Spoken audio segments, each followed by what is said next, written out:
Hi, I'm Jacci Pillar, and this is Talk-ist, and I'm here with the awesome Yenn Purkis, and we're going to talk a nerd topic of choice in our nerd wars, and I'm delighted to say Yenn is an expert in Lord of the Rings.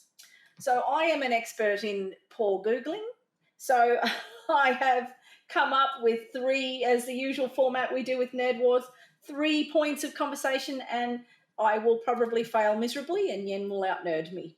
So the first one I have for Yenn is Lord of the Rings has two characters, Frodo and Sam, and there's been a lot of debate about the nature of their relationship, and I'm delighted to say there's been a lot of speculation about their sexuality. And I think that's absolutely awesome because it brings a whole new light to Tolkien's work, in my view. I do agree. And so my backstory with Lord of the Rings, particularly the movies, many years ago I lived in Melbourne and I lived in a very tiny flat in Melbourne. I had this lovely computer and it was in the bedroom because there was no other space for it. And I had the DVDs of all three of the Lord of the Rings films and I loved them all very much. And I would watch them in the bedroom with no heating, so it's freezing cold in winter, and I'd just sit there like in blankets watching these movies on this lovely computer. And I watched them so many times. I think, so in about 2005, I reckon I could probably have recited every line from all three of those movies. I can't now because I haven't watched them in a while. I think I did my dash, but I really love them. And I thought back then in 2005, that yes, Sam and Frodo, particularly in the third film, demonstrated that they had a love beyond friendship to my mind. And I thought, yes, they were in love with each other. And, you know, and then Gollum comes along and Sam gets a bit jealous and, you know, all of those things happen. And then Gollum's trying to break them up. I don't. You could do it as a soap opera, couldn't you? But rather than an epic tale of good versus evil. But I did actually think back then, particularly, that Sam and Frodo had a really nice relationship together, and they got together at the end. And then it was really sad because Frodo had to go to the Elven lands at the end because of the wound from the Witch King.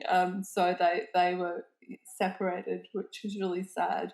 But yes, short answer, I do think that their relationship was beyond just friends. And I suppose we have to look at the cultural context for when this was written, was that relationship couldn't have been put out front and centre then in a really explicit way. It had to be woven into the story. But I also wonder if Gollum, you were saying Gollum was trying to come between them, if Gollum sort of represents heteronormative culture, if it represents the idea that, you know, the kind of, I wonder if that's, I like that. It's there's a PhD thesis in that, isn't there? Probably is. I think there definitely is there's a film and representation thesis just right there on the status of Gollum being the old world, representing the old world. So definitely, I think. The other point that I found was interesting in my little bit of Googling was I ended up being directed to an article that did talk about a bit of the gender norming in the films in particular. But there's only 3 female characters in the whole series. There are, which is problematic. The thing that makes it less problematic is that all 3 of those characters, so Arwen, Galadriel, and Eowyn, are very strong female characters. And I think my favourite bit of all of the films and all of the books too, because I checked and it's in the books, is when Eowyn is fighting with the Witch King. And he says, "You fool, no man can kill me." And she says, "I am no man," and then thrusts the sword into his face and he curls up and dies, presumably going to evil person hell. And I absolutely love that. It is just the best bit of all the films. I'm going to go back through the films now and try and find that because I just want to put that on loop. It's that whole idea that we take away the idea that because you were born a particular way that you might be passive or be expected to be passive. And you know, I once read a master's thesis that was called "We Have Always Fought," and I'm ex-military, and Mm. this idea that we can't be involved in warfare because we, oh my goodness, broken nail. It's a stereotype that can die in a hole, as far as I'm concerned. I have a friend who's a woman who was in the military and served, I think, in Afghanistan and has medals. And she has issues because some of the other veterans don't believe she's a veteran because she's a woman. And how invalidating would that be? Mm. I've experienced that I did a TV spot for Ben TV with David Hunt, and there were some comments on the Facebook page to that effect because I mentioned that I was ex-military. Yeah. Yeah, it was really interesting. Not It's assumptions, isn't it? It's basing your opinions on assumptions and they're wrong. totally. And finally, the other point that was in this Google Scholar pointed thing was that the whole of the Lord of Rings, and this literally blew my mind a bit.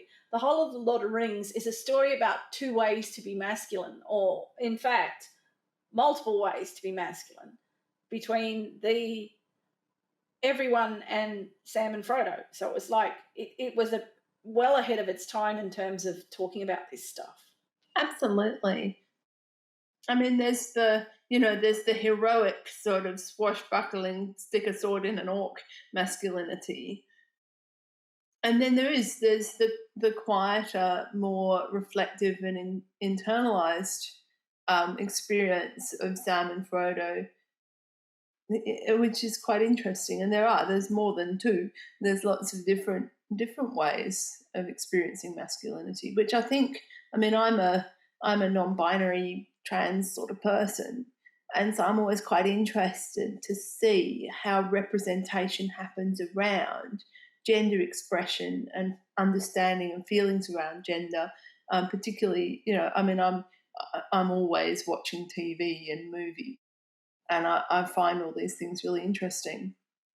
And I find that, from that perspective, it's quite interesting to see that, yes, back in when it was written, which is what, the 1940s, I think, there were those conversations going around. And we don't think about that, do we? We don't think about conversations around gender happening before quite recently. Do you think you're drawn to Lord of the Rings because of those underlying gender conversations?